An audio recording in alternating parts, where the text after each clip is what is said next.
Do the right thing and use the right bin. It's been drilled into us for decades. But these councils have been caught dumping your carefully sorted recycling straight into landfill.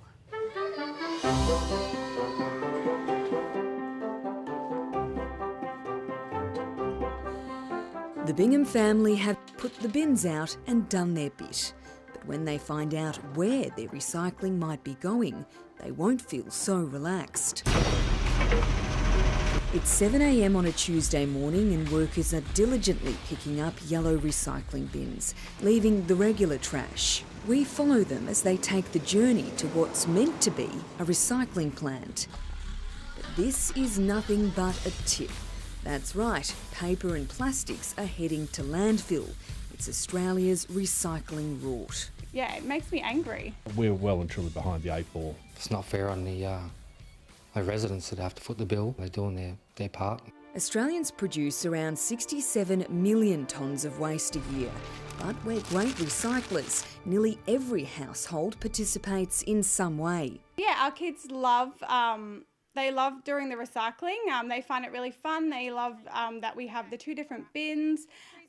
They think that it's really important because even at their daycare, they're learning about what's important to recycle. So when we told Alice the dirty truth about the trash, that a number of Melbourne councils are now taking recycling to landfill, this mum was shocked. We are cleaning out the containers, doing everything that the council is telling us to do, but then they're doing something else behind our back, which is it's like outrageous. Australia once sent around 620,000 tonnes of recycling waste to China every year. That's almost 12 times the weight of the Sydney Harbour Bridge. But in January last year, China placed an import ban on 24 types of recyclable materials, sending the industry into crisis. One of the reasons for the ban is what they were paying for was bad quality. I've seen bales that have 40 to 50% paper and the rest with shoes, plastic, leather and all these other organic materials inside the bales. Colin Lynch once worked for SKM Recycling, one of the biggest players in the industry. This whistleblower believes stockpiling bales is a huge fire and public safety risk.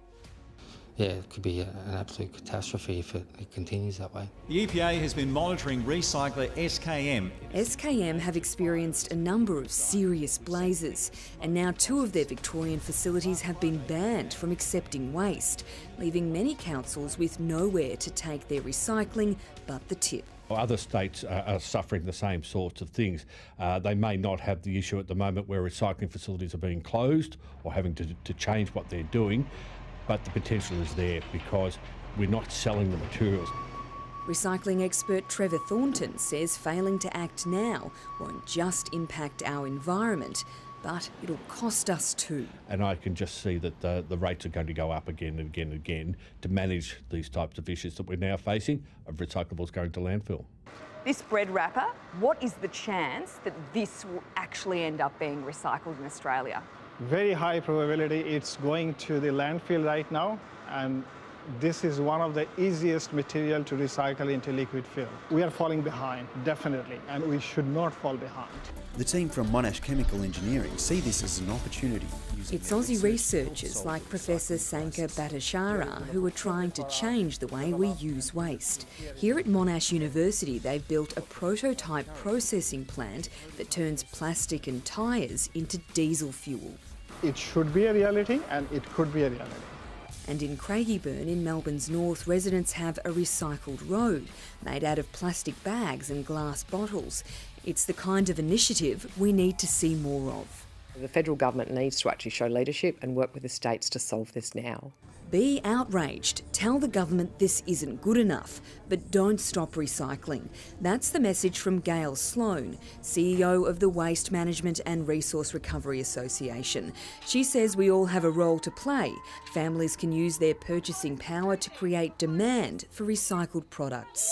By actually preferencing those packaging materials on the shelf that are made from recycled content. And for every 10,000 tonnes of waste that's recycled, 9.2 jobs are created. One of the solutions that we've got to look at is applying incentives or disincentives. So if I'm a manufacturer and I'm using virgin plastic, then I should be paying a penalty when there is recycled plastics I can use. They need to talk about this and put it as a priority because, you know, otherwise what is our future going to be? You know, are we just going to be living in one big dump? Victoria's recycling system will now be the subject of a parliamentary inquiry. The report will be delivered in August.